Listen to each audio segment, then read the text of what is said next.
karya ilmiah, pengajuan LOA, jurnal penelitian.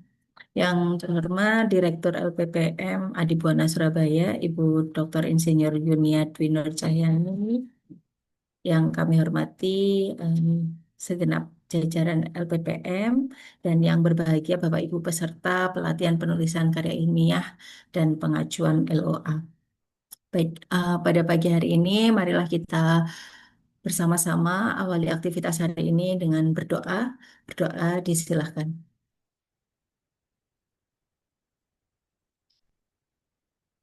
Doa selesai. Baik, selanjutnya akan disampaikan sambutan oleh Ketua LPPM Adibuana Surabaya kepada Ibu Dr. Insinyur Yunia Dwi Nur Cahyani, STMT IPU, disilahkan. Baik, terima kasih Bu Olive.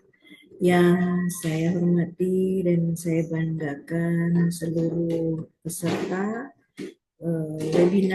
webinar untuk pelatihan penulisan karya tulis ilmiah dan tips pengajuan LOA jurnal penelitian.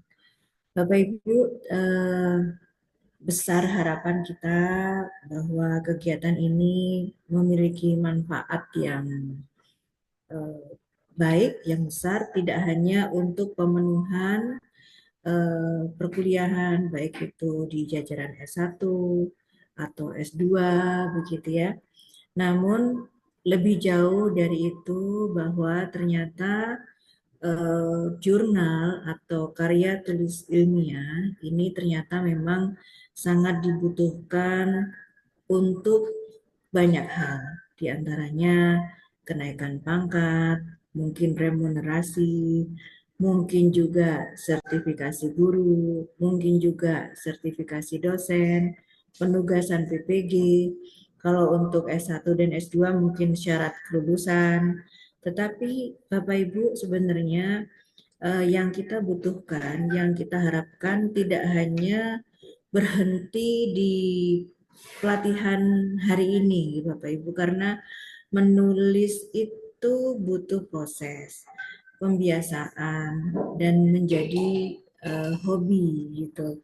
Nah, banyak teman-teman guru yang menyatakan begini, bahkan ada yang melihat poster kita, tapi karena kok ya ternyata bebarengan dengan rapat MGPK, bebarengan dengan kegiatan kantor beliau, mereka mengatakan begini, Bu, kapan-kapan kita bisa menyelenggarakan luring, karena untuk pelatihan ini tidak bisa kita hanya daring, jadi benar-benar praktek yang ada pembimbingan, pendampingan, bahkan pengambilan data, di mana sebenarnya data yang penelitian itu banyak sekali ya Bapak Ibu.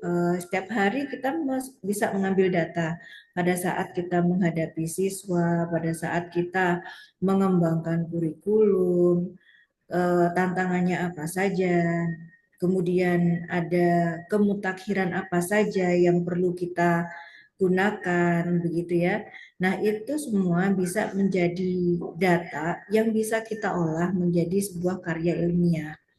Harapan kami adalah kami bisa membantu melakukan pendampingan-pendampingan secara intensif, tidak hanya hari ini, tetapi insya Allah ke depan ada beberapa program yang kita akan berlanjut, tidak hanya kita nanti akan mendapatkan insight yang cukup banyak dari Bu Olive, namun penting bagi kita semua untuk melatih diri, mulai dari bagaimana mengambil data, memilih jurnal, bagaimana submit dan seterusnya. Tidak bisa tidak bisa kita dapatkan dalam waktu 1-2 jam, 1-2 hari. Saya dari LPPM Adibuana Surabaya menghaturkan banyak terima kasih atas kesediaan Bapak Ibu untuk join pelatihan daring ini. Semoga apa yang kita lakukan pada hari ini memiliki nilai manfaat dan berkah untuk kita semua. Mungkin itu yang bisa saya sampaikan dengan ucapan Bismillahirrahmanirrahim. Pelatihan ini kita nyatakan dibuka. Saya kembalikan lagi ke Ibu Oli. Baik, terima kasih kami haturkan. Ya, Bapak Ibu, em, ini adalah webinar series ya sebenarnya. Jadi tapi sudah disampaikan bahwa pelatihan ini itu akan terus berlanjut gitu. Jadi tidak berhenti di satu pertemuan ini. Nah, bisa jadi nanti Bapak Ibu bisa mengikuti tahapan-tahapan berikutnya, gitu ya. Nah, saya izin share screen Bapak Ibu. Jadi ini pemain tunggal ya. Jadi kita langsung saja. Baik, oke. Yang saya share sudah tampak Bapak Ibu.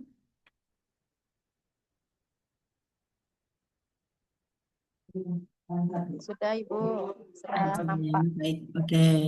Ya, terima kasih atas kesediaannya mengikuti pelatihan ini ya. Jadi saya sangat yakin Bapak Ibu yang hadir dalam pelatihan ini itu adalah para apa Bapak Ibu yang telah diberikan hidayah gitu ya oleh Tuhan Yang Maha Esa untuk terus gitu ya menuntut ilmu. Sekarang kan kuliah sedang libur ya sebenarnya ya, tapi Bapak Ibu sangat semangat untuk mengikuti kegiatan ini gitu. Nah, jadi ini bisa dijadikan satu wadah gitu ya untuk terus meningkatkan kompetensi diri. Baik. em,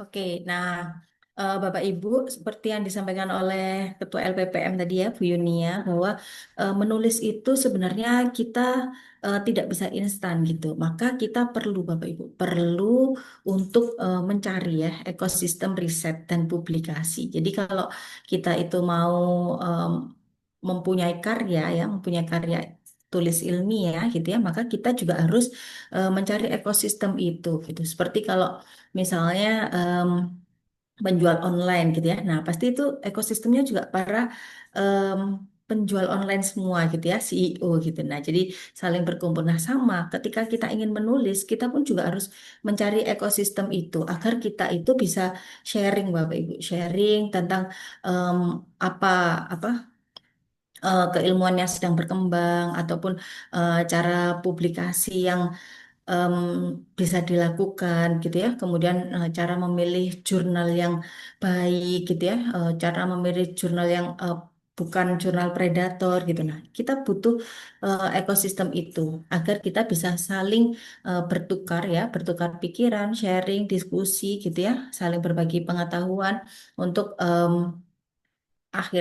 agar akhirnya kita itu bisa mempublikasikan atau memiliki karya ilmiah itu. Nah, oke. Karena kita karena kita ini kan ada di lingkungan pendidikan, maka ya itu kita pun nantinya juga akan mengeluarkan atau karya yang kita buat adalah terkait dengan kemajuan pendidikan itu. Nah, kemudian sebelum kita menulis ya, kita kan ingin mempublikasikan, kita ingin menulis. Nah, sebelum kita menulis, kita itu harus memiliki em, sesuatu, Bapak Ibu. Nah, sesuatu ini itu apa yang akan kita tuliskan? Sebenarnya di lingkungan kita itu sangat banyak gitu ya, ada 1001 masalah gitu ya.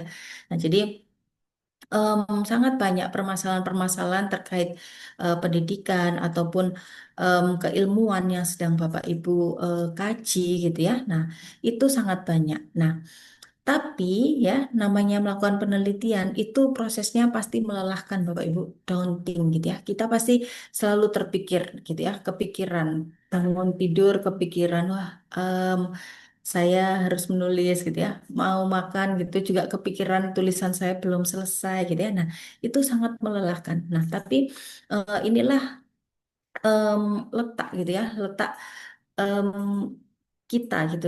Kita ada karena karya kita gitu. Nah, kita sudah em, mengikrarkan bahwa kita itu berada di lingkungan yang em, pendidikan, di lingkungan pendidikan, maka kita juga membutuhkan pemikiran kritis gitu ya, pemikiran kritis atau penerapan teori-teori. Jadi kita tidak hanya mengimplementasikan atau menerapkan hal-hal yang sudah diberikan gitu ya. Misalnya pemerintah saat ini sedang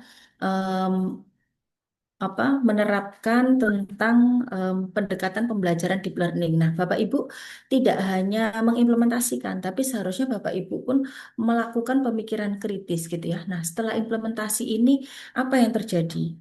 Efeknya kepada siswa apa gitu ya? Kemudian ataukah em, dampak jangka panjangnya apa? Kemudian yang saat ini ditemukan seperti apa? Nah, itu membutuhkan pemikiran kritis Bapak Ibu gitu. Nah, jadi dari hal-hal yang Bapak Ibu temukan itu sebenarnya muncul gitu ya, muncul berbagai macam masalah gitu. Nah, di sini bisa saya sebutkan 1001 karena pasti masalah di lapangan itu sangat banyak gitu ya.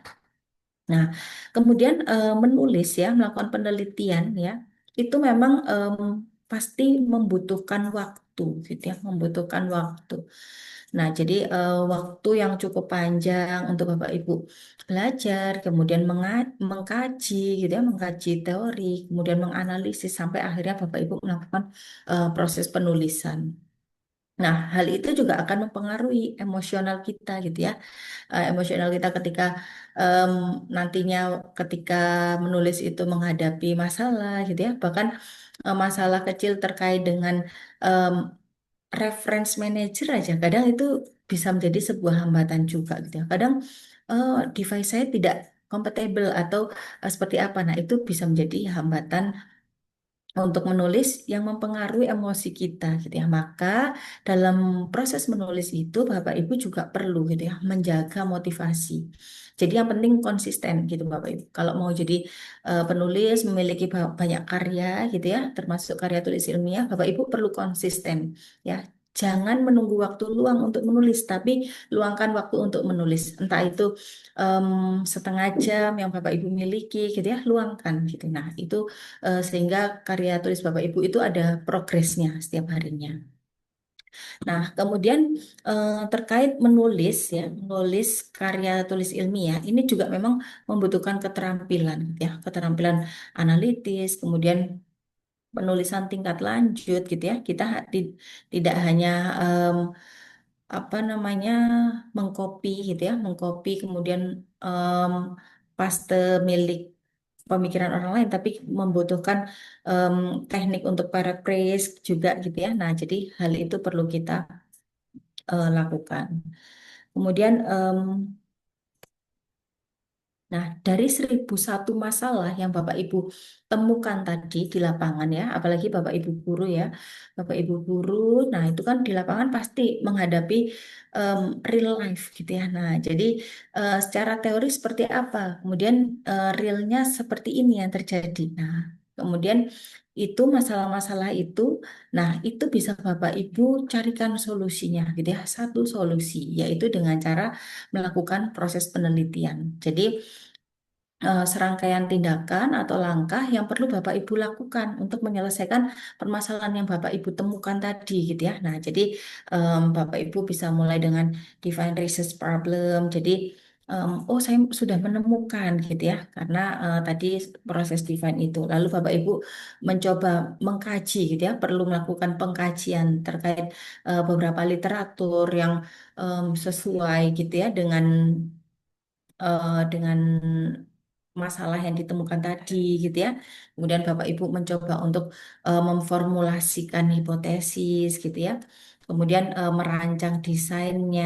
Lalu Bapak Ibu baru bisa mengkolek data gitu ya, mengkolek data, mencari data pada subjek penelitian Bapak Ibu, kemudian melakukan analisisnya dan melakukan report. Nah, penulisan karya ilmiah ini adalah di proses report ini Bapak Ibu.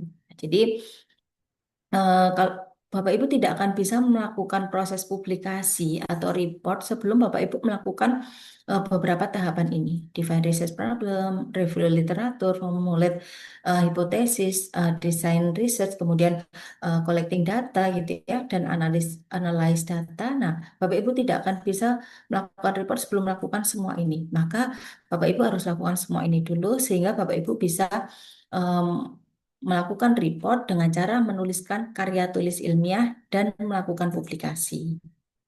Nah, selanjutnya ketika Bapak Ibu melakukan proses penelitian tadi, gitu ya, kita anggap Bapak Ibu sudah punya hal itu, gitu ya. Bapak Ibu sudah melakukan hal itu, kemudian Bapak Ibu memiliki hasilnya. Nah, Bapak Ibu perlu em, membuat catatan penelitian Bapak Ibu. Jadi buat dulu ya. Strukturnya gitu ya.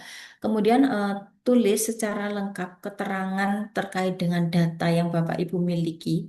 Entah itu bisa dibuat dalam tabel ataupun gambar ya ataupun portofolio yang dikumpulkan gitu ya. Nah, itu Bapak Ibu em, kolek gitu ya, di eh, dikolek dengan lengkap. Lalu tuliskan secara eksplisit data kualitatifnya gitu ya, jika ada gitu ya, sebanyak yang Bapak Ibu perlukan gitu. Lalu tulis secara rinci hasil pengamatan yang memang sudah dilakukan gitu ya. Nah, kemudian Bapak Ibu perlu melakukan interpretasi mandiri terlebih dahulu, lalu tuliskan poin-poin pendeknya gitu ya. Nah, jadi sebelum menulis kita itu harus punya amunisinya dulu Bapak Ibu. Kita punya bekalnya dulu sebelum melakukan proses penulisan itu.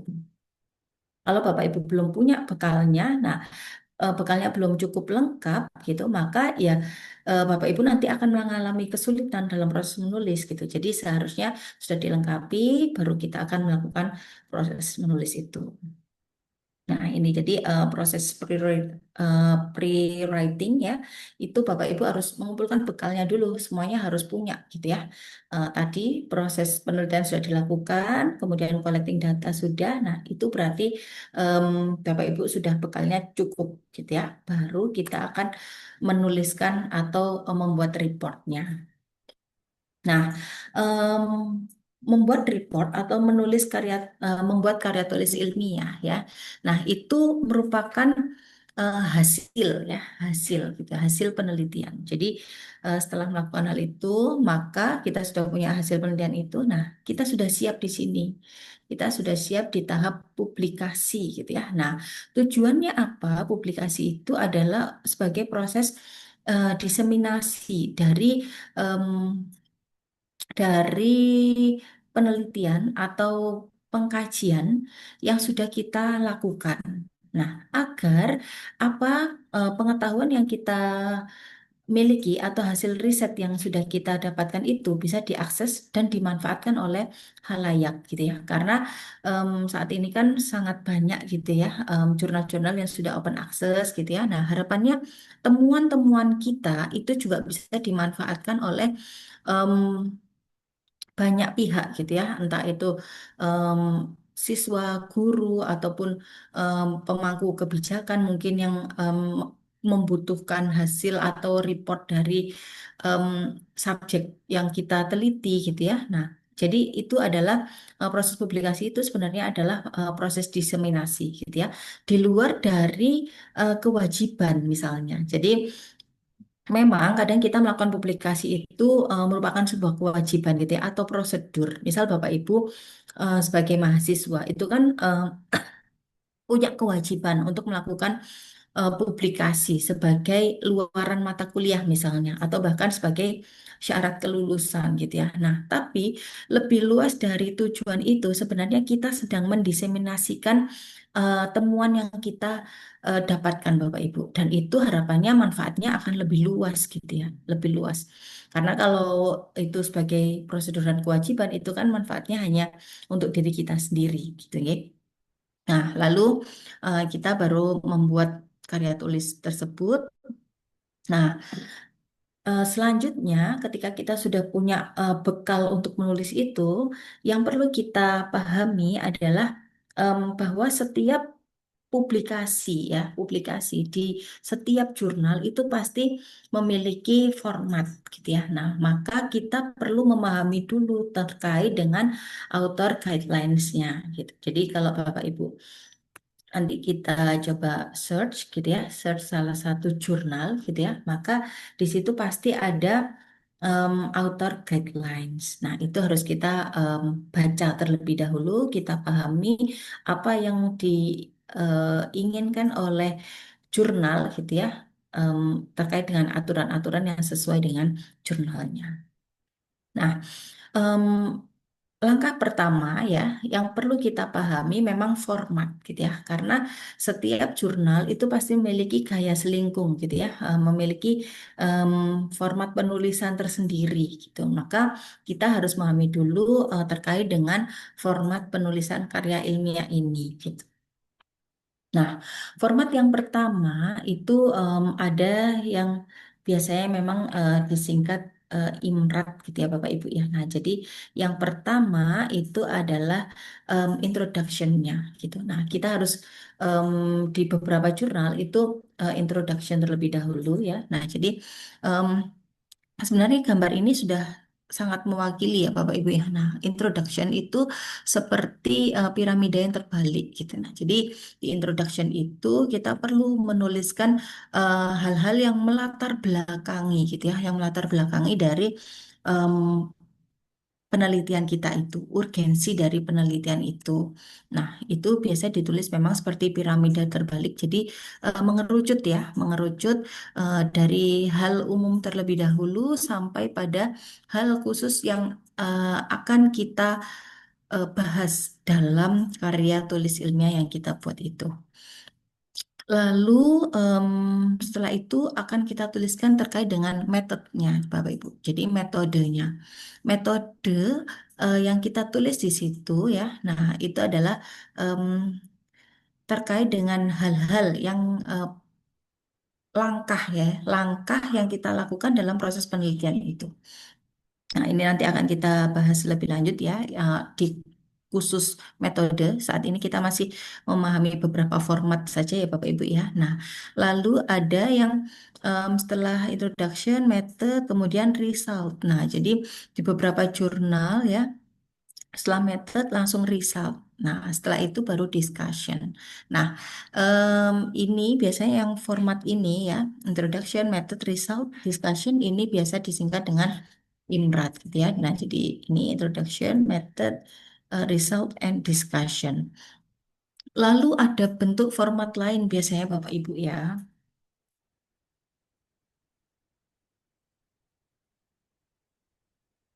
Nah, format lainnya itu em, abstrak ya. Abstrak itu dimasukkan dalam ini singkatan ini gitu ya. Nah, jadi em, setelah abstrak, kemudian introduction, result, discussion, nah method. Nah, metodenya justru eh, di akhir gitu ya. Nah, ini beberapa jurnal juga ada yang menggunakan em, format seperti ini gitu. Nah, biasanya memang disingkat ERDAM gitu ya. Nah, jadi kita tidak perlu bingung gitu ya, maka em, ini kita pahami dulu beberapa formatnya. Nah, lalu ada juga yang formatnya seperti ini, Bapak Ibu. Jadi ada abstrak, kemudian introduction, dan method. Nah, kemudian di sini dia em, result and discussion itu dibahas sendiri-sendiri. Jadi ada result, kemudian didiskusikan terlebih dahulu. Kemudian tulis lagi result berikutnya, kemudian didiskusikan juga. Nah, jadi baru yang terakhir conclusion. Nah, ini biasa disingkat dengan format I'm Rat C gitu ya. Nah, jadi em, ada tiga ya, ada tiga bentuk format gitu ya yang bisa digunakan gitu ya, atau yang biasa digunakan oleh beberapa jurnal gitu. Nah, em, ini adalah bekal untuk Bapak Ibu. Jadi em, beberapa format ini nantinya ya Bapak Ibu tidak perlu bingung gitu ya, karena biasanya itu sudah disampaikan nanti di dalam template gitu ya. Nah, ini hanya kita mencoba untuk menganalisis gitu ya, menganalisis beberapa format dalam artikel ilmiah. Nah, lalu dalam artikel ilmiah itu juga ada beberapa komponen pendukung Bapak Ibu. Nah, jadi judul, kemudian afiliasi, kemudian kajian teori gitu ya, kemudian ada acknowledgement, ada ucapan terima kasih, referensi, lalu lampiran. Nah, selain judul, Bapak Ibu juga yang sangat penting ya, itu adalah menuliskan afiliasi Bapak Ibu. Nah, afiliasi Bapak Ibu ini adalah tempat Bapak Ibu melakukan proses studi maupun tempat Bapak Ibu melakukan em, bertugas gitu ya. Misal eh, ini adalah artikel saya ya. Kemudian nah afiliasi saya saat ini adalah ya di sini Department of Elementary Education Universitas PGRI Adibuana gitu ya. Nah, jadi ini afiliasi saya. Nah, Bapak Ibu sebagai pelajar biasanya itu bisa menggunakan dua afiliasi gitu ya. Saya pernah saat itu melakukan publikasi gitu ya, yang menjadi luaran dari em, disertasi saya. Nah, itu saya menggunakan dua afiliasi. Jadi saya menggunakan afiliasi kampus tempat saya kuliah gitu ya, dan afiliasi tempat saya em, bertugas gitu. Nah, itu bisa gitu. Oke, nah ini contohnya ya. Ini contohnya. Lalu tadi ada acknowledgement ya atau ucapan terima kasih. Nah, ini kemudian biasanya juga ada pendukung lainnya yaitu terkait dengan ethical consideration. Jadi proses ethical clearance dari artikel ini gitu ya. Jadi bahwa proses penelitian ini sudah sesuai gitu ya dengan kode etik yang berlaku gitu ya. Lalu ada juga biasanya yang menambahkan konflik of interest gitu ya. Nah, jadi sudah benar-benar clear atau tidak gitu ya. Lalu ada juga yang menambahkan funding, lalu reference. Nah, Em, semua format ini Bapak Ibu itu tidak akan sama gitu ya di beberapa jurnal. Misal ini ada saya mengambil contohnya di jurnal Wahana ya milik LPPM Adibuana. Nah itu ada di template-nya ya itu menggunakan IMRAT ya. Nah IMRAT. Jadi em, Bapak Ibu cukup nanti silahkan ketika ingin mempublikasikan karya tulis ya. Nah, karya tulis yang Bapak Ibu buat itu Bapak Ibu yang pertama harus mencari dulu gitu ya, mencari em, artikel ini akan dipublikasikan di jurnal mana. Maka Bapak Ibu sesuaikan gitu ya, download template-nya lalu sesuaikan dengan em, tulisan gitu ya. Nah, jadi tulisan Bapak Ibu silakan em, dimasukkan ke template ini. Jika memang ada komponen yang kurang, maka perlu Bapak Ibu lengkapi gitu. Karena masing-masing jurnal pasti memiliki format tersendiri gitu ya. Ada yang pakai Imrat, ada yang Adam gitu ya. Nah, jadi itu sudah disesuaikan oleh jurnalnya masing-masing. Nah, lalu kita sudah mulai masuk ke judul ya Bapak Ibu ya.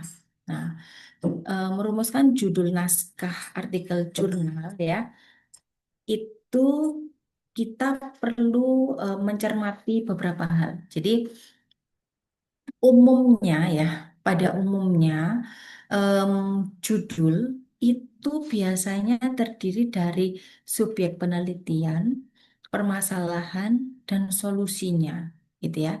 Nah, kemudian biasanya itu mewakili substansi naskah atau akurat memprediksi konten artikel. Jadi dari judul itu sebenarnya sudah tergambar artikel Bapak Ibu itu nantinya itu akan em, membahas tentang apa. Itu sudah terlihat dari judul gitu ya. Nah, kemudian buat judul itu yang menarik dan memikat pembaca gitu ya. Dan judul tidak selalu kalimat berita Bapak Ibu. Ini ada beberapa contoh ya, ada beberapa contoh. Nah, sebelum kita ke contoh, ketika Bapak Ibu merumuskan judul itu em, hindari subjek atau deskriptor yang terlalu spesifik atau terlalu luas, gitu ya. Kemudian judul yang terlalu panjang. Nah, ini juga hindari. Biasanya judul itu antara 12 sampai 20. Nah, 20 itu sudah maksimal Bapak Ibu gitu. Kalau bisa memang tidak sampai 20 gitu ya, karena itu sudah sangat panjang. Lalu hindari singkatan yang tidak jelas gitu ya. Nah, jadi singkatan-singkatan yang tidak jelas gitu, misal yang Bapak Ibu buat sendiri gitu ya akronimnya. Nah, itu hindari gitu. Kemudian pilihan kata yang tidak umum ya atau tidak banyak dimengerti. Nah, itu sebaiknya tidak digunakan ya. Nah, kemudian alternatifnya ya, ketika kita ingin bagaimana sih membuat judul yang menarik itu gitu ya. Nah, kita bisa gitu ya. Alternatifnya kita buat gitu ya, buat judul kita itu em, menjadi kalimat berita yang berisikan topik secara umum. Nah, ini contohnya misalnya. Contohnya kan pembiasaan penerapan model eh, PBL dan dampaknya terhadap penguasaan konsep biologi siswa SMA. Nah, cukup SMA aja cukup gitu. Biasanya kan kalau judul penelitian Bapak Ibu mungkin sangat fokus ya SMA apa gitu ya, menyebutkan SMA X di kota X misalnya gitu.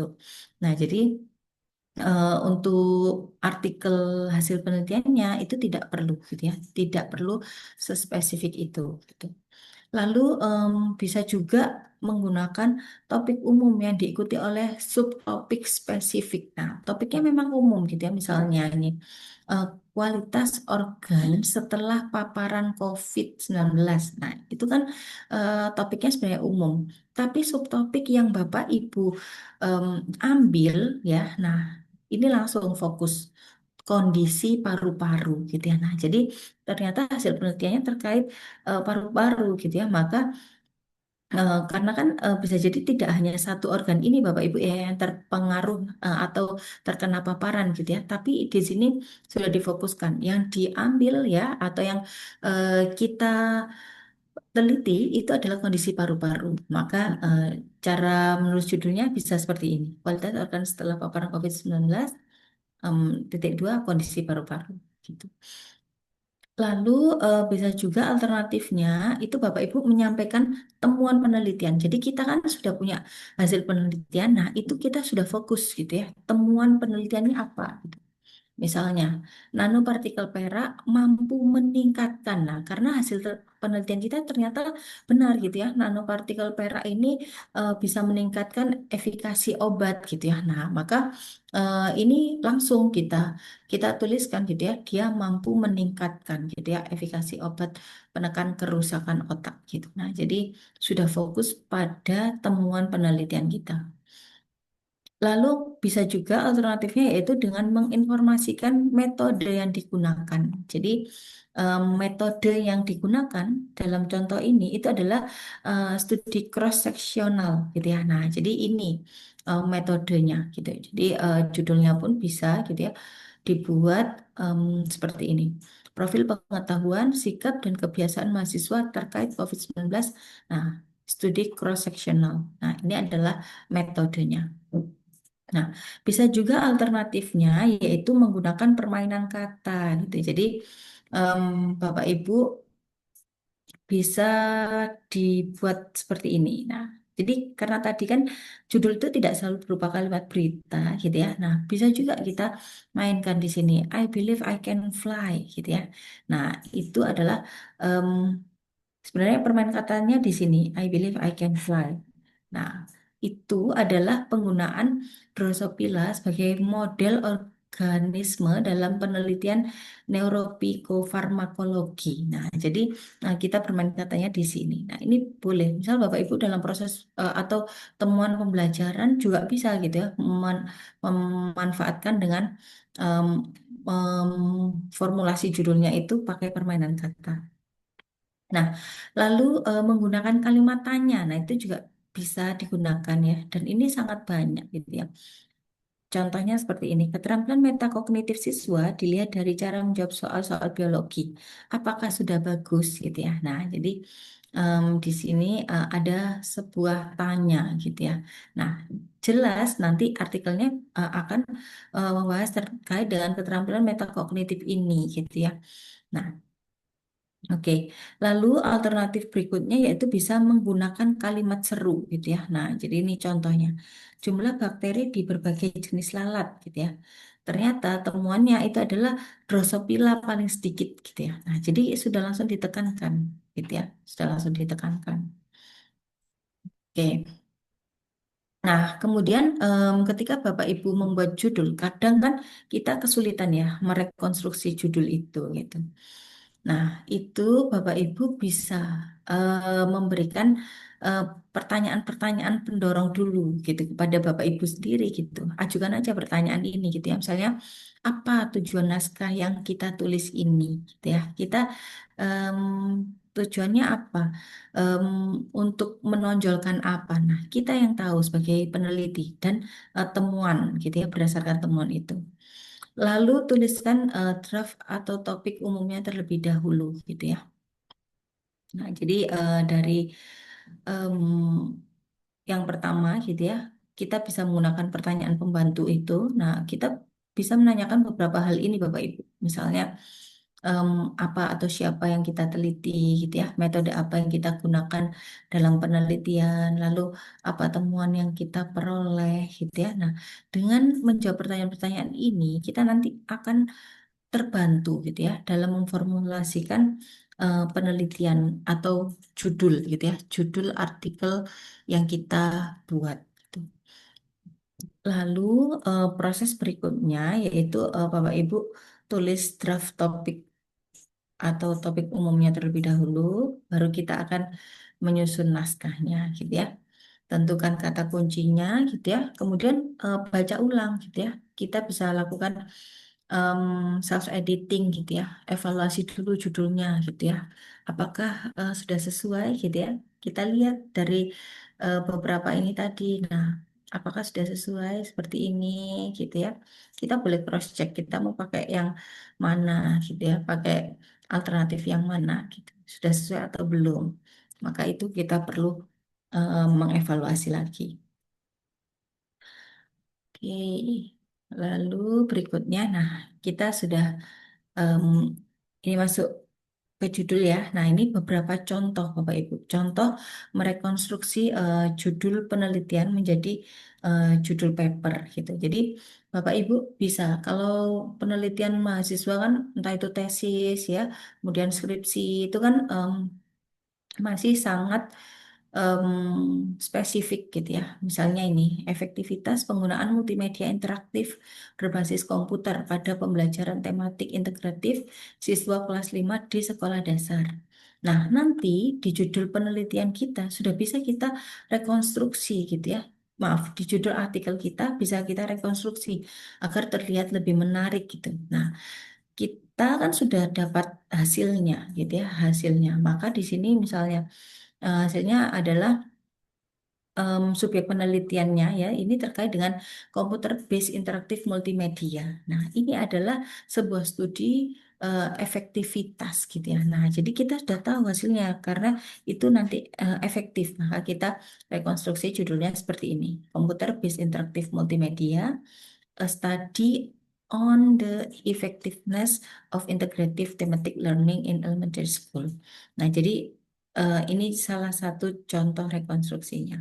Lalu ini judul yang kedua ya, misalnya itu pengaruh kemampuan berpikir kritis terhadap kemampuan awal matematika siswa kelas 5 di Sekolah Dasar Negeri 2 Jakarta Timur. Nah, seperti tadi ya, sarannya sebaiknya tidak terlalu spesifik, maka kita nggak perlu nih di judul artikel kita menyebutkan SDN 2 Jakarta Timur. Nah, ini nggak perlu, tapi kita fokus pada subjek penelitiannya apa. Ini kan subjek penelitiannya critical thinking ability to early mathematical skill gitu ya. Sebuah studi di elementary school. Nah, cukup seperti itu. Nah, ini contoh-contoh berikutnya ya. Nah, misalnya, nah ini yang paling ekstrim pemenggalannya ya. Implementasi media pembelajaran berbasis teknologi Android dalam pembelajaran matematika untuk meningkatkan pemahaman konsep aljabar linier di SMA 3 Semarang. Gitu ya. Ini judul penelitiannya. Lalu artikel kita, paper kita bisa langsung jadi seperti ini. Media for Linear Algebra for based on Android. Nah, jadi karena sebenarnya cuman ini penekanan dalam penelitiannya atau yang ingin kita tulis dalam artikel itu terkait medianya gitu. Oke. Nah, bahkan di judul disertasi pun Bapak Ibu ya kemarin saya untuk artikel publikasinya tidak sama persis dengan judul penelitian saya gitu, tapi sudah kita modifikasi sesuai dengan em, judul artikel ilmiah gitu ya. Oke. Nah, ini contoh-contohnya ya. Ini contoh yang em, judul artikel yang sudah saya publish ya, sudah dipublikasikan di jurnal ini yang di KJSS ini di Q2, kemudian yang di mana ini? Em, Malq ya, di Malq ini Malq itu Q4 ya, Q4. Kemudian ini yang di F1000 ini em, Q1 atau Q2 gitu ya. Nah, ini sudah tidak sama persis dengan judul penelitiannya Bapak Ibu, tapi sudah mengalami modifikasi gitu ya dari alternatif tadi. Nah, ini dari tiga dari empat ini memang berupa kalimat berita ya. Nah, tapi yang satu ya yang di Jurnal Ilmiah Sekolah Dasar ini itu Sinta 2 ya. Ini bentuknya pertanyaan gitu ya, digital textbooks based on multi application. Ya, ini pertanyaan. Does it have impact gitu ya toward elementary students intelligence and ecology awareness. Nah, jadi bisa kita pakai alternatif-alternatif ini gitu. Oke, nah itu dari judul. Nah, dari judul pun Bapak Ibu perlu gitu ya merekonstruksinya dulu gitu ya sebelum em, kita mempublikasi gitu. Jadi tidak sama persis dengan penelitian Bapak Ibu, tapi silakan direkonstruksi dulu agar lebih eye-catching gitu ya. Oke, lalu kita sudah masuk ke badan ya, badan karya tulis ya atau artikel ilmiah, maka yang pertama terbaca itu adalah abstrak gitu ya. Nah, jadi abstrak ini itu adalah bagian yang bisa dibaca oleh semua em, pembaca gitu ya, pembaca artikel Bapak Ibu gitu. Karena kadang ada yang em, artikel yang tidak open access gitu ya. Tidak open access itu kan tidak bisa dibaca dalamnya gitu. Tapi abstrak ini bisa dibaca gitu. Maka di abstrak ini itu seharusnya sudah tergambar semuanya Bapak Ibu. Yang pertama yang harus Bapak Ibu tuliskan itu adalah terkait dengan isu atau permasalahan penelitian ini. Nah, itu harus permasalahan yang paling urgent yang Bapak Ibu tuliskan gitu ya. Lalu, kedua yang perlu Bapak Ibu tuliskan itu terkait dengan tujuan. Jadi, tujuan dari studi atau penelitian yang Bapak Ibu jelaskan di dalam artikel Bapak Ibu gitu. Karena em, bisa jadi Bapak Ibu, satu proses penelitian itu bisa menghasilkan beberapa artikel ilmiah gitu ya. Nah, karena tadi kan di artikel ilmiah yang kita tulis itu kita bisa fokuskan pada salah satu saja gitu ya. Nah, kalau misalnya penelitian Bapak Ibu ternyata rumusan masalah atau pertanyaan penelitiannya banyak gitu ya, itu kan artinya Bapak Ibu akan memiliki data yang sangat banyak juga. Dan itu tidak semua dituliskan dalam satu artikel nggak masalah gitu ya. Nah, di artikel Bapak Ibu mau fokusnya menulis yang mana gitu. Nah, itu boleh gitu ya. Nah, maka di sini ya, di mulai tahap pertama dan tahap kedua untuk menuliskan abstrak, ini Bapak Ibu harus fokus fokus pada apa yang akan Bapak Ibu tulis gitu. Lalu ketiga, em, sertakan penjelasan penelitian yang digunakan gitu ya, secara singkat gitu ya. Data yang dikumpulkan itu bagaimana caranya? Nah, biasanya memang dirumuskan seperti ini. Penelitian menggunakan metode gitu ya. Nah, metodenya apa saja? Silakan disampaikan itu semuanya gitu ya. Kemudian sampel penelitiannya, kemudian teknik analisis datanya. Nah, itu silakan dituliskan. Itu pada em, komponen yang ketiga.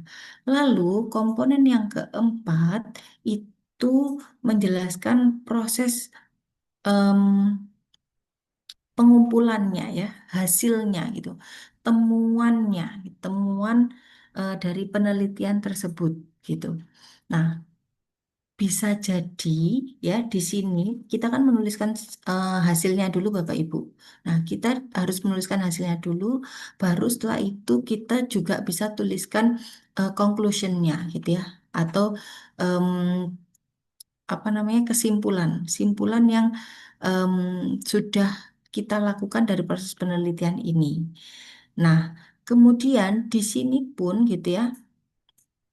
em, di sini pun kita bisa menuliskan ya kekurangan. Jadi kekurangan dari proses penelitian yang kita lakukan itu apa? Yang memungkinkan gitu ya, memungkinkan bisa dilakukan atau ditindaklanjuti oleh peneliti berikutnya. Gitu. Nah, jadi boleh kita menuliskan hasilnya seperti ini loh, kemudian sampai simpulannya begini. Nah, dalam penelitian ini itu ada kekurangannya seperti ini, maka bagaimana gitu ya? Selanjutnya bisa ditindaklanjuti seperti apa gitu ya. Nah, jadi di sini bisa kita tuliskan hal demikian gitu. Jadi pada bagian akhir itu em, bisa dituliskan kekurangan dari penelitian ini yang memungkinkan bisa ditindaklanjuti untuk menyempurnakan penelitian. Oke, nah ini contoh ya, contoh abstrak gitu. Jadi tadi urgensi ya atau latar belakangnya itu cukup 1 sampai 2 kalimat Bapak Ibu. Itu adalah permasalahan yang paling krusial ya, yang paling krusial yang kita akan tindak lanjuti dalam proses penelitian maupun penulisan ini. Gitu. Lalu tujuannya ya, tujuannya untuk mengetahui persepsi guru. Nah, jadi sudah sangat fokus. Lalu metode yang digunakan ya, metodenya itu di sini pakai kualitatif ya, pendekatan kualitatif.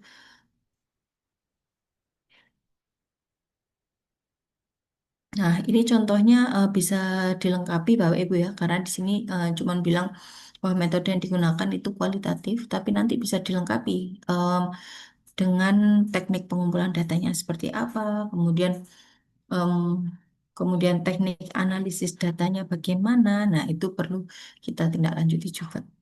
Lalu di sini dituliskan simpulan ya. Nah, jadi hasil penelitian ini menunjukkan bahwa apa?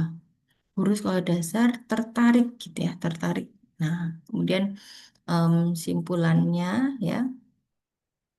Nah, kemudian em, ini contohnya tidak disampaikan gitu ya, yang bisa ditindaklanjuti dalam penelitian berikutnya gitu. Tapi untuk Bapak Ibu nanti bisa, itu pun perlu ditindaklanjuti gitu ya, dituliskan.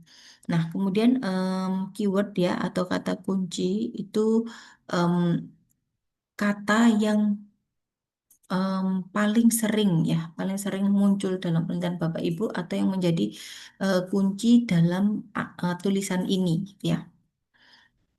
Oke, nah lalu itu terkait dengan abstrak. Nah, kemudian kita masuk ke badan berikutnya ya, introduction atau pendahuluan ya. Nah, pendahuluan ini em, di sini itu biasanya memang tidak terlalu panjang gitu ya. Yang kita tuliskan adalah urgensi dari penelitian ini gitu ya.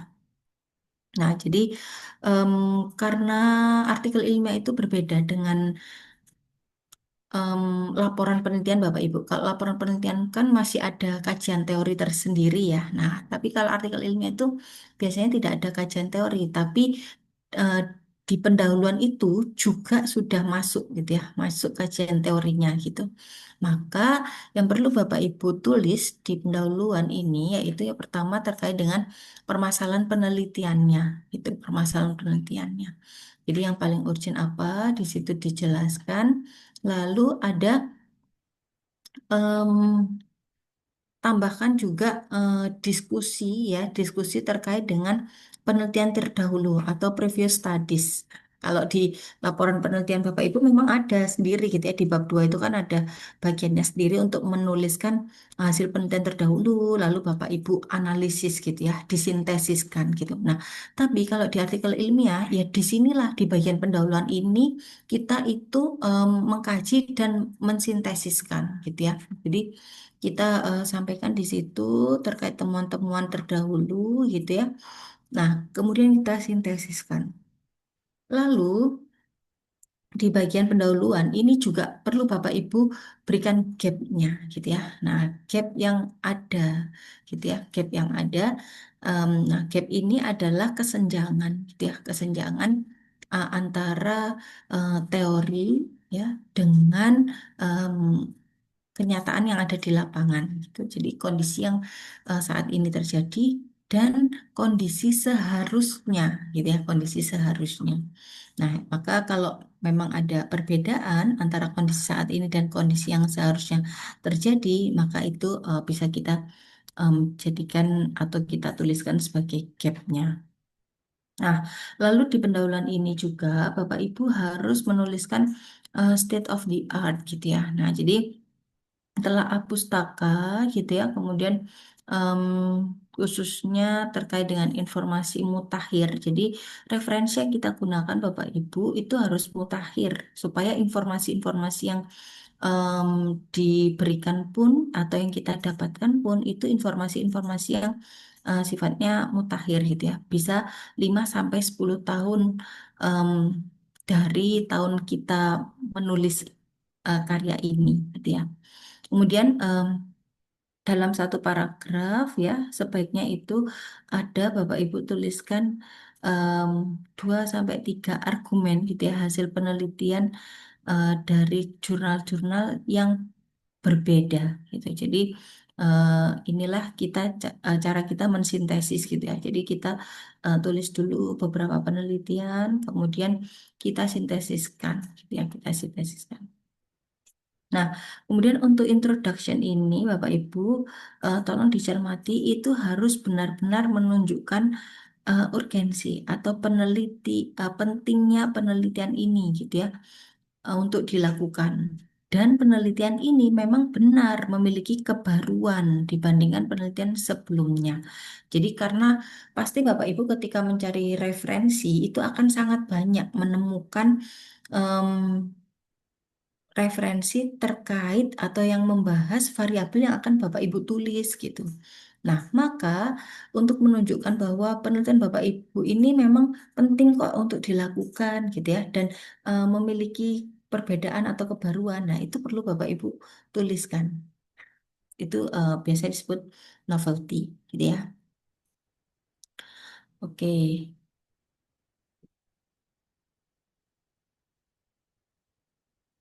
Nah, kemudian em, dalam penulisan introduction ini atau pendahuluan itu, ini beberapa pertanyaan yang bisa Bapak Ibu em, jawab gitu ya untuk membantu menulis gitu. Jadi permasalahan penelitiannya apa? Tuh. Kemudian mengapa ini penting untuk dikaji gitu ya? Kemudian uraikan penelitian yang relevan gitu ya sebagai pendukung state of the art Bapak Ibu gitu. Lalu munculkan novelty research, kemudian tuliskan juga tujuan dan manfaat. Karena em, tujuan manfaat ini nanti kalau di artikel tuh dia nggak ada tempat tersendiri Bapak Ibu, tapi biasanya itu sudah include di introduction itu gitu ya. Nah, kemudian ini adalah cara menulis state of the art gitu ya. Nah, Em, pada intinya, ketika kita menuliskan state of the art, itu kita sedang mencari pembeda, Bapak Ibu. Kita itu sedang ingin membuktikan bahwa penelitian kita ini itu ada perbedaannya dengan penelitian sebelumnya. Penelitian ini itu memiliki kebaruan dan penelitian ini tuh layak gitu ya, layak disebut sebagai penelitian. Karena jika ya penelitian kita ini sudah banyak dilakukan, kemudian penelitian kita ini tidak ada pembedanya, maka ya pasti hasilnya pun akan sama gitu kan ya. Nah, tapi karena penelitian ini memiliki perbedaan, maka penelitian ini itu memiliki celah gitu ya, memiliki em, tempat ya, memiliki tempat yang bisa mengisi celah atau kekosongan dari ilmu pengetahuan itu. Oke, jadi Bapak Ibu bisa misalnya ya, contohnya A adalah isu penting untuk dikaji gitu. Nah, jadi Bapak Ibu variabelnya apa? Kemudian karena A ini memiliki dampak gitu ya, dampaknya apa? Nah, kita harus tahu gitu, dampaknya apa. Kemudian sejumlah penelitian telah mengkaji A. Nah, makanya ya, penelitian ini sebenarnya udah dikaji gitu. Peneliti A itu menemukannya begini, peneliti D itu menemukannya seperti ini gitu. Tapi isu A dengan aspek B itu belum dikaji. Nah, jadi Bapak Ibu memiliki celah di sini. Oh, iya ternyata variabel X dengan aspek B itu belum gitu ya, atau mungkin masih sedikit gitu, atau perlu dikembangkan gitu. Nah, jadi em, tidak harus selalu benar-benar baru yang tidak ada gitu, bukan, tapi ada kekosongan, artinya ada kekosongan dari proses em, atau ilmu itu yang bisa kita kaji gitu ya. Kemudian dilanjutkan ya. Jadi namanya aja state of the art. Nah, rangkaiannya em, cukup panjang gitu ya. Nah, jadi aspek B itu penting dikaji karena apa? Memiliki dampak seperti apa? Kemudian paper ini akan mengkaji aspek B dalam isu C. Nah, di sini udah mulai kelihatan Bapak Ibu ada perbedaan gitu ya. Atau kebaruan dari penelitian Ibu sudah Bapak Ibu sudah mulai terlihat gitu. Maka paper ini menggunakan pendekatannya apa? Nah, dengan mempertimbangkan apa saja. Nah, itu bisa Bapak Ibu tuliskan juga. Nah, kajian ini menunjukkan bahwa, nah, inilah kita bisa menyimpulkan bahwa em, penelitian ini itu penting gitu ya, atau memiliki kebaruan. Nah, di sini nanti para reviewer itu akan em, memutuskan gitu ya bahwa oh tulisan ini, artikel ini layak untuk dipublikasikan atau karena memiliki kebaruan gitu ya. Atau memang ya ini sudah sangat umum, sudah sangat banyak, maka eh, dengan sangat berat hati harus di reject gitu ya, atau ditolak gitu ya. Oke, nah ini contohnya ya. Jadi misalnya tadi ya, tadi rumusannya, ini contohnya ya. Studi tentang multimedia interaktif telah banyak dilakukan. Penelitiannya A menunjukkan bahwa seperti ini gitu ya. Kemudian penggunaan ini seperti ini. Nah, namun, nah ini Bintoro dan Juliana menunjukkan bahwa multimedia yang didesain itu tidak hanya fokus pada ranah kognitif gitu ya. Artinya, nah ini kan mulai ada celah yang bisa kita lakukan untuk proses penelitian itu. Nah, kemudian ini adalah gap Bapak Ibu. Di dalam pendahuluan atau introduction yang kita buat, nah itu tidak hanya isinya definisi-definisi gitu, tapi em, tadi ya ada state of the art, ada gap gitu ya. Nah, gap ini itu adalah kesenjangan yang terjadi gitu kan ya. Tadi dari kondisi yang saat ini terjadi dengan kondisi yang seharusnya terjadi. Nah, itu gap. Nah, kadang kita kesulitan ya mencari gap. Nah, ini ada ya. Em, jadi 10 research gap ya. Nah, jadi gap penelitian itu banyak gitu ya, banyak bentuknya atau banyak jenisnya. Bisa dari methodological gap ya, kemudian bisa dari data gap, bisa dari empirical gap, ada contextual gap, ya, ada implementation gap, kemudian ada population gap, practical knowledge, kemudian evidence, kemudian knowledge gap, dan theoretical gaps. Nah, jadi Bapak Ibu, em, silahkan nanti misalnya, oh saya menemukan kesenjangan di mana gitu ya, di metodologinya, atau di datanya, atau kontekstual, atau implementasinya, atau populasinya. Nah, itu sangat banyak. Nah, ini yang perlu Bapak Ibu tuliskan. Gitu. Oke. Nah, kemudian kita sudah ya literatur review. Ya, literatur review itu masih masuk ke introduction juga, gitu ya.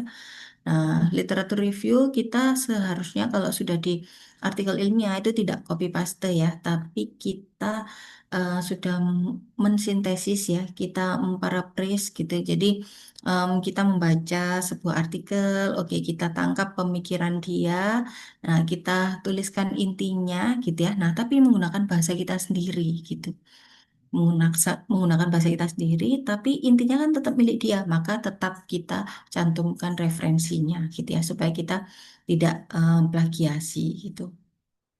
Nah, ini jadi perlu Bapak Ibu ingat ya, ketika melakukan literature review itu rujukan yang Bapak Ibu gunakan itu sebaiknya rujukan dominan dari sumber-sumber primer ya. Nah, jadi em, mohon maaf di sini karena yang banyak adalah mahasiswa S2 ya. Nah, jadi artikel yang menjadi rujukan Bapak Ibu itu juga sudah seharusnya artikel-artikel dari jurnal-jurnal internasional bereputasi gitu. Jadi karena kita aja mau nulisnya itu minimal di Sinta 3 kan ya, Sinta 3, Sinta 2, 1, bahkan jurnal internasional, maka referensinya pun harus dari jurnal-jurnal itu. Jadi jangan asal ngambil gitu. Misalnya, oh ini ternyata terbitan dari jurnal yang belum terakreditasi atau yang masih terakreditasi Sinta 6 atau Sinta 5 gitu ya. Nah, jadi sebaiknya sudah cari sumber-sumber primer ini. Kemudian sudah berupa sintesis ya, bukan parade literatur gitu ya. Nah, jadi kalau Bapak Ibu kan mungkin menemui gitu ya beberapa jurnal yang, maaf, beberapa artikel yang definisi-definisi gitu aja. Nah, sebaiknya tidak seperti itu, tapi sudah hasil sintesis gitu ya. Kemudian paraphrase dengan menyebutkan sumbernya, kemudian sesuaikan dengan gaya selingkuh jurnal. Oke, selanjutnya di metodologi Bapak Ibu itu sebaiknya kita tuliskan lengkap gitu ya, lengkap langkah-langkah yang kita lakukan dalam proses penelitian sampai kita mendapatkan data itu gitu ya. Jadi mulai dari desainnya, kemudian pendekatan, subjek dan sampelnya, kemudian instrumen yang digunakan ya, kita sampaikan saja karena kita tadi kan tujuannya itu adalah diseminasi gitu. Maka agar orang lain bisa merasakan manfaatnya, maka kita harus menyampaikan alur ya, alur penelitian atau jalannya penelitian ini juga sesuai gitu ya, sesuai dengan yang kita lakukan. Jadi prosedurnya, teknik analisisnya, semuanya kita sampaikan. Bahkan misalnya Bapak Ibu menggunakan aplikasi apa dalam pengolahan data, nah itu boleh, boleh juga disampaikan gitu ya. Nah, ini contohnya itu jadi cukup detail ya, research objektifnya seperti apa, kemudian sampel prosedurnya bagaimana gitu ya, dituliskan dengan sangat lengkap. Nah, ini juga ya, dia disampaikan partisipannya seperti apa, data resource-nya bagaimana, data analisisnya bagaimana gitu ya. Nah, ini pakai in vivo, pakai fast viewer gitu ya, itu disampaikan juga. Oke, kemudian tips untuk menulis hasil penelitian gitu ya, hasil penelitian. Jadi em, setelah metode ini pakai IMRAT ya. Jadi setelah metode itu biasanya adalah result. Nah, sajikan data hasil penelitian sesuai dengan tujuan. Jadi itu harus sinkron. introduction kita itu kita akan fokus menulisnya terkait apa. Nah, data itulah yang kita berikan. Jangan sampai lain-lain yang diberikan. Misalnya kita punya banyak data naik, kita sampaikan aja. Tidak, tapi cukup pada data yang ingin kita sampaikan sesuai dengan judul dan tujuan yang kita tulis, gitu ya. Nah, kemudian hasil penelitian itu harus didukung dengan ilustrasi. Jadi jangan hanya narasi gitu, tapi kita boleh mengilustrasikannya, entah itu dalam bentuk gambar, grafik, tabel gitu ya. Nah, kita perlu membuat ya atau memperkuat ya statement-statement kita dengan data tersebut gitu. Lalu sederhanakan tabel yang rumit gitu ya, atau terlalu besar gitu, serta beri nomor eh, tabel gitu ya, diberi judul gitu ya, sesuai dengan template. Biasanya kan ada itu di templatenya.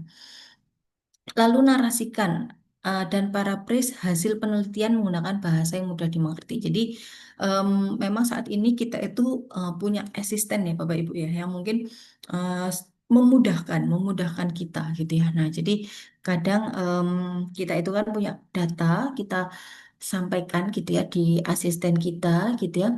Kemudian dia akan memberikan uraian gitu ya. Nah, tapi Bapak Ibu uraian ini itu masih bisa kita sederhanakan dengan bahasa kita gitu ya. Nah, ini jadi ini contohnya em, data yang disampaikan pada tabel ya. Nah, jadi supaya tidak terlalu banyak uraian gitu ya, tidak terlalu banyak narasi, maka kita sederhanakan dalam bentuk tabel. Lalu untuk menulis pembahasan ya, nah perhatikan tujuan penelitian dan pengutipan dalam pembahasan itu jangan terlalu panjang Bapak Ibu, dan lebih baik ditulis dengan bahasa sendiri ya. Oke. Tidak sekedar menarasikan hasil penelitian gitu ya. Nah, tapi hasil sintesis gitu.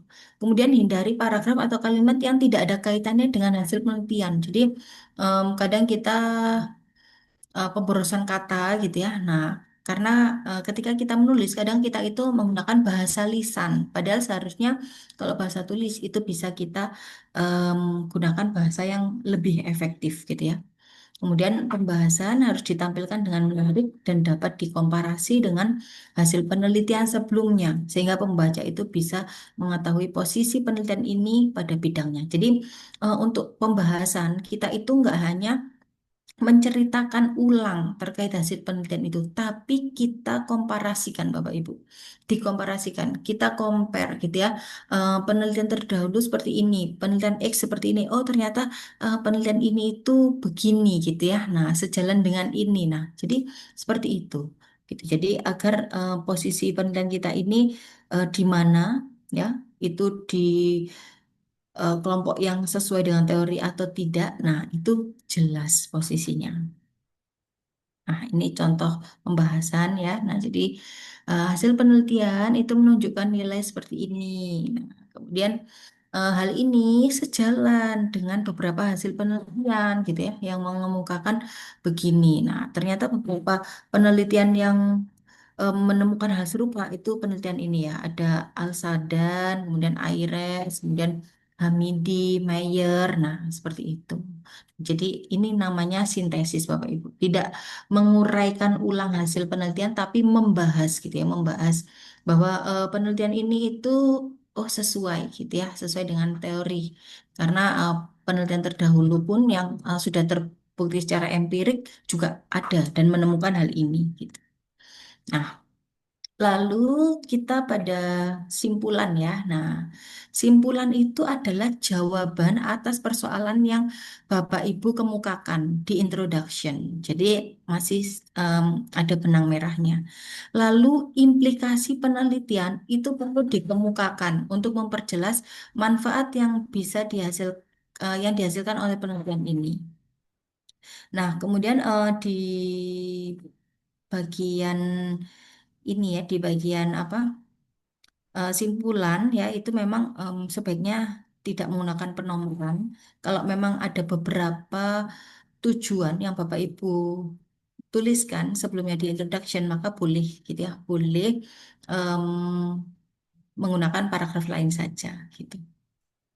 Nah, lalu ini yang tadi saya sampaikan ya, beberapa pendukung lainnya yaitu ada acknowledgement. Nah, acknowledgement atau ucapan terima kasih ini perlu kita tuliskan. Biasanya itu pada pihak-pihak yang memberi dana misalnya ya karena oh ini beasiswa kementerian atau ada bantuan dana dari universitas atau pihak asing. Nah, perlu kita tuliskan di sini. Atau misalnya pihak-pihak yang membimbing dalam proses penulisan ini. Nah, itu boleh dituliskan. Atau pihak yang membantu gitu ya, boleh Bapak Ibu tuliskan di sini. Em, Tidak terlalu panjang gitu ya. Nah, lalu ini yang perlu Bapak Ibu em, lakukan ya dalam menulis, kita itu sebaiknya menggunakan reference manager untuk memudahkan kita, Bapak Ibu, memudahkan gitu ya, agar tidak ada reference yang tertinggal gitu ya. Misalnya kok di tulisan ada tapi di daftar pustaka tidak ada, atau bahkan di daftar pustaka ada tapi di kutipan nggak ada. Nah, untuk menghindari hal-hal itu kita perlu pakai reference manager. Bapak Ibu bisa pakai apapun, pakai Mendeley boleh, pakai EndNote boleh, pakai Zotero boleh gitu ya. Nah, kemudian em, seharusnya karena ilmu pengetahuan itu kan em, sangat dinamis ya Bapak Ibu ya, cepat sekali berubahnya gitu. Maka kita seharusnya menggunakan data-data yang mutakhir. Misalnya sekarang tahun 2026, berarti Bapak Ibu bisa menggunakan 5 sampai 10 tahun. Berarti terakhir itu yang bisa digunakan adalah 2016. Sudah gitu. Untuk ke bawahnya mungkin Bapak Ibu, oh misalnya ini teorinya ada di buku Indo. Nah, silahkan cari teori tersebut yang mungkin sudah dibahas di em, artikel yang mutakhir gitu. Nah, jadi biasanya memang ada ini ya kalau kayak teorinya Gagne gitu ya, Brunner gitu ya, itu kan teori inti gitu ya. Nah, itu kan kalau buku mereka itu sudah sangat lama, maka kita cari referensi artikel-artikel ataupun tulisan yang mengkaji hal itu tapi yang lebih mutakhir gitu. Jadi Brunner dalam siapa biasanya kayak gitu. Nah, lalu yang perlu Bapak Ibu patuhi juga adalah format ya, penulisan referensinya nanti menggunakan format apa? APA atau Harvard atau Vancouver atau em, IEE gitu ya. Nah, ini itu eh, perlu Bapak Ibu tuliskan ya sesuai dengan hal ini gitu. Jadi ini biasanya sudah ada di template sih ya, sudah ada di template. Jadi em, Bapak Ibu cukup memenuhinya, mengganti di bagian em, Microsoft Word Bapak Ibu supaya sesuai dengan template ini. Oke, lalu nah ini hal-hal yang perlu Bapak Ibu penuhi ya sebelum Bapak Ibu nanti mempublikasikan. Jadi Bapak Ibu harus kenal dulu jurnal yang akan di apa artikel Bapak Ibu ini akan disubmit ke jurnal mana itu Bapak Ibu perlu mengetahui misal ini yang terindeks Scopus gitu ya atau yang terakreditasi Sinta gitu ya kemudian banyak baca artikel ya Bapak Ibu ya supaya banyak menulis kita itu kan supaya bisa menulis kita itu kan harus banyak membaca dulu karena keterampilan berbahasa itu kan ada reseptif dan produktif sebelum kita produktif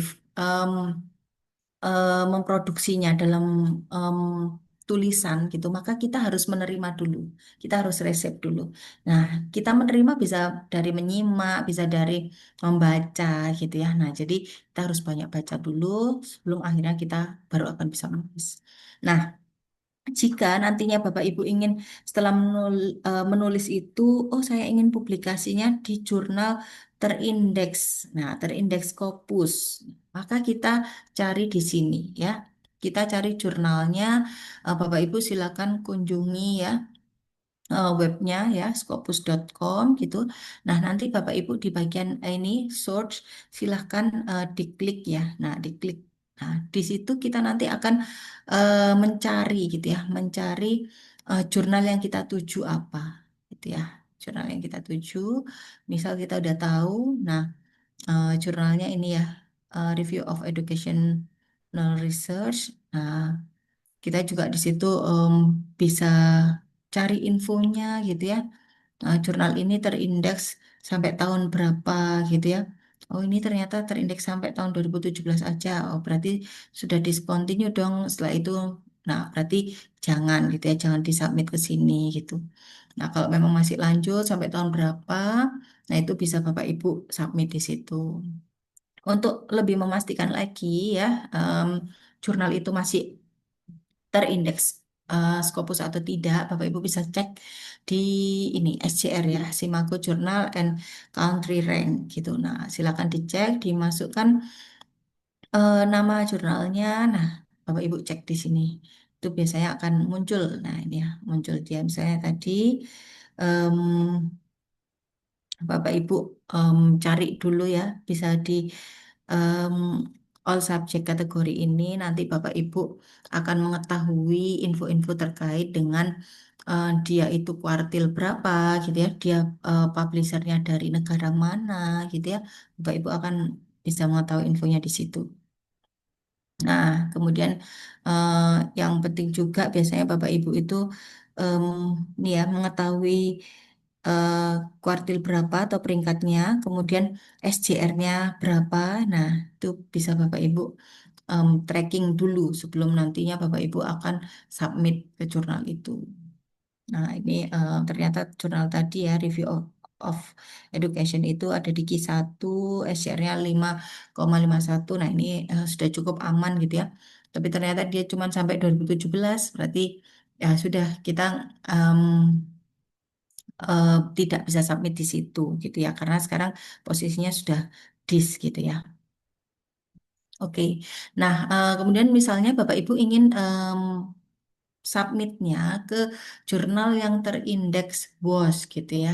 Nah, Bapak Ibu bisa gitu ya, kunjungi di webnya gitu ya.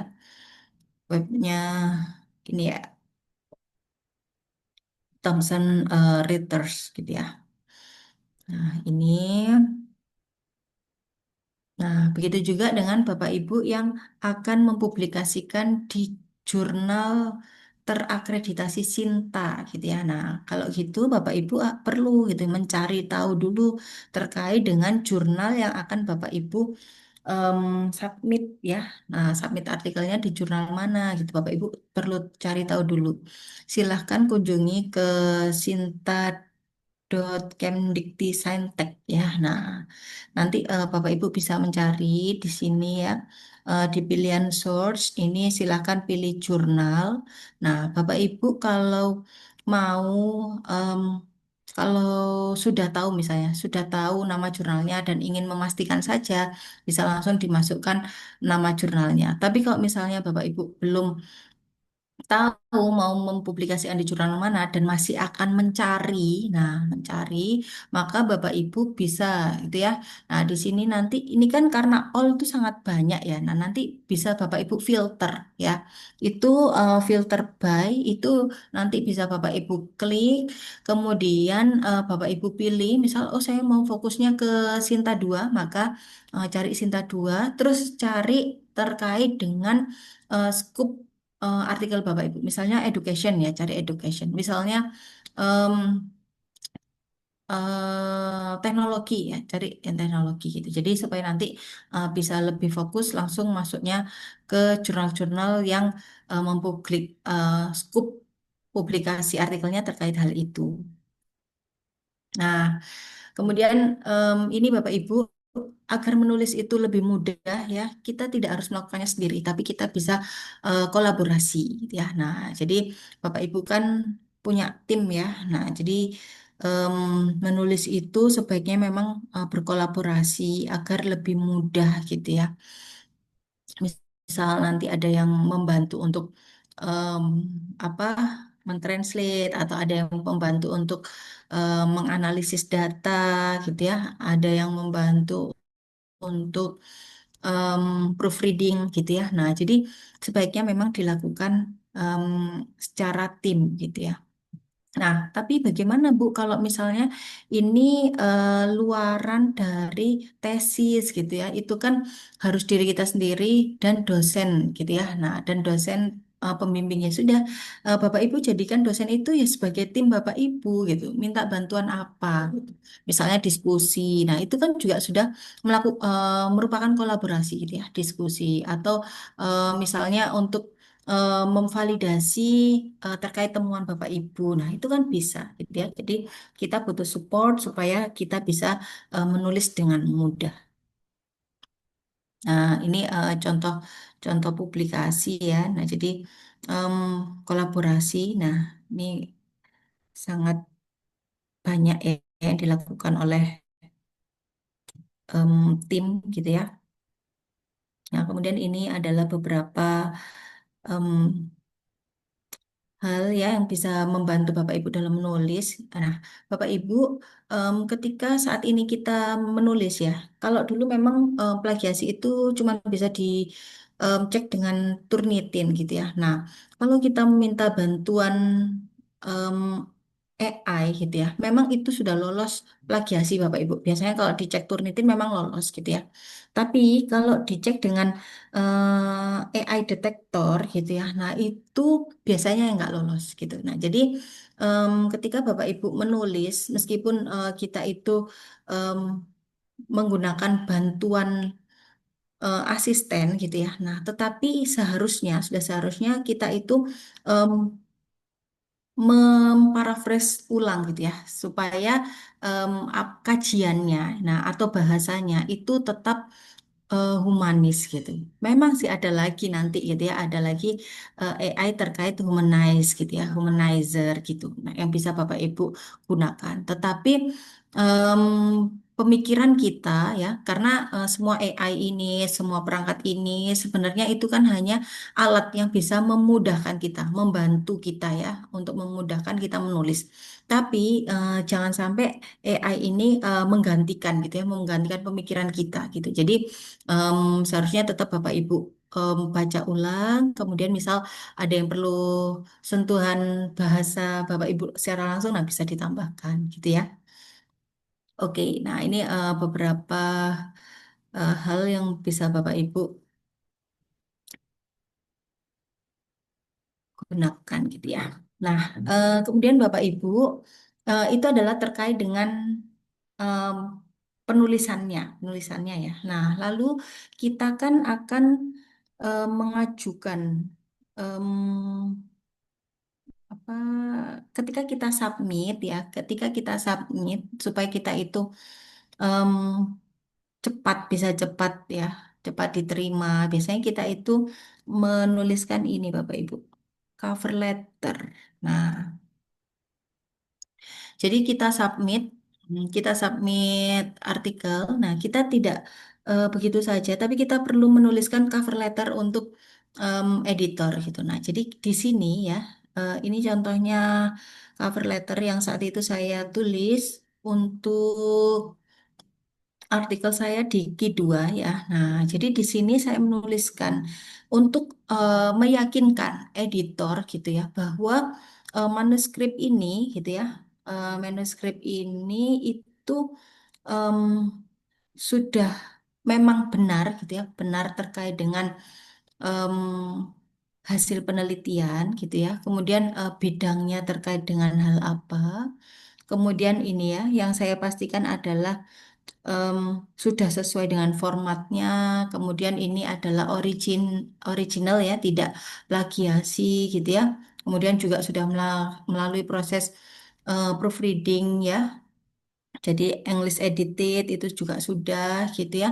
Nah, acknowledgement itu juga sudah saya lakukan, sudah saya tuliskan dengan benar. Nah, jadi saya berharap bahwa em, editor itu bisa menerima artikel atau manuskrip ini gitu ya. Nah, jadi di sini dituliskan tuh I hope that the enclosed manuscript and reviewer suggestion fulfill gitu ya. Nah, jadi em, ini sudah saya nyatakan dalam cover letter saya. Nah, jadi itu Bapak Ibu, em, Bapak Ibu bisa menuliskan cover letter yang biasanya memang kalau cover letter ini itu kita lakukan atau kita sampaikan di email gitu. Tapi sangat memungkinkan juga jika di OJS ya, di OJS itu bisa kita submitkan ini gitu. Oke, baik Bapak Ibu, itu yang bisa saya sampaikan terkait dengan em, penulisan KTI dan em, pengajuan LOA gitu ya. Nah, jadi selain kita memahami strukturnya ya, formatnya, hal-hal apa saja yang perlu kita tuliskan di dalamnya gitu ya. Nah, kita juga perlu menuliskan cover letter untuk meyakinkan editor bahwa manuskrip ini memang layak untuk dipublikasikan. Begitu, mungkin sampai di sini ada yang ingin didiskusikan, Bapak Ibu, silahkan.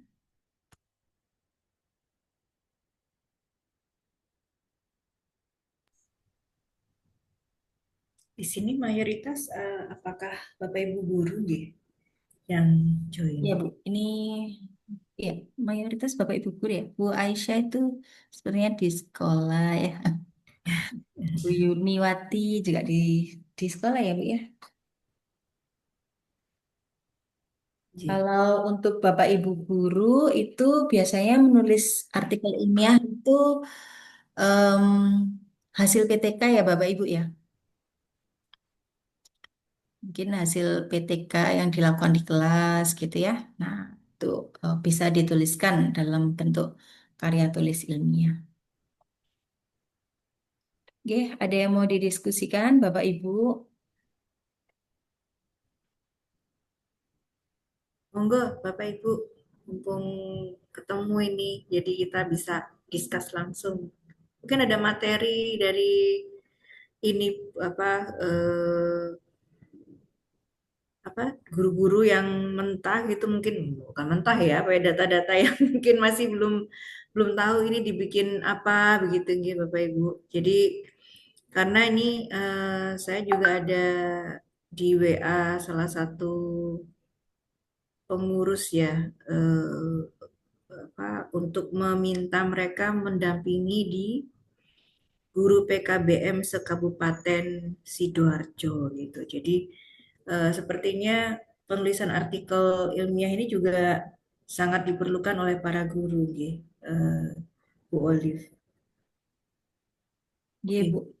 Mungkin ini ada adik-adik yang S1 mungkin yang join syarat kelulusan kan memang kita ada perlu untuk mendapatkan LOA atau harus submit atau harus publish di jurnal mungkin. Iya, em, yang ini sih Bu, kalau biasanya kan kalau yang S1 itu kan setelah skripsi itu harus publikasi gitu ya. Nah, kalau publikasi biasanya standarnya S1 minimal Sinta 4. Kalau yang S2 ini standarnya minimal Sinta 3. Bahkan bisa lulus tanpa menulis tesis ini kan harus publikasi di em, jurnal Sinta 2.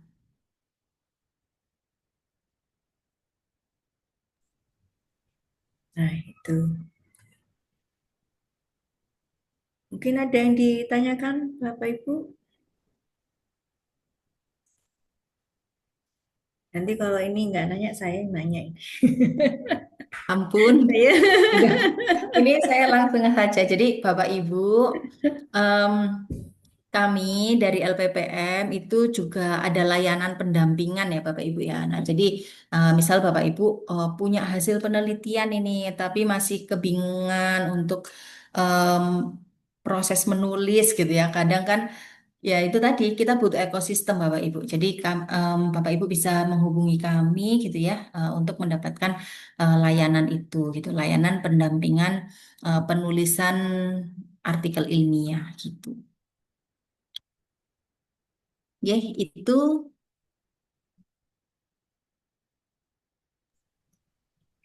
ada yang mau didiskusikan Bapak Ibu? Cukup?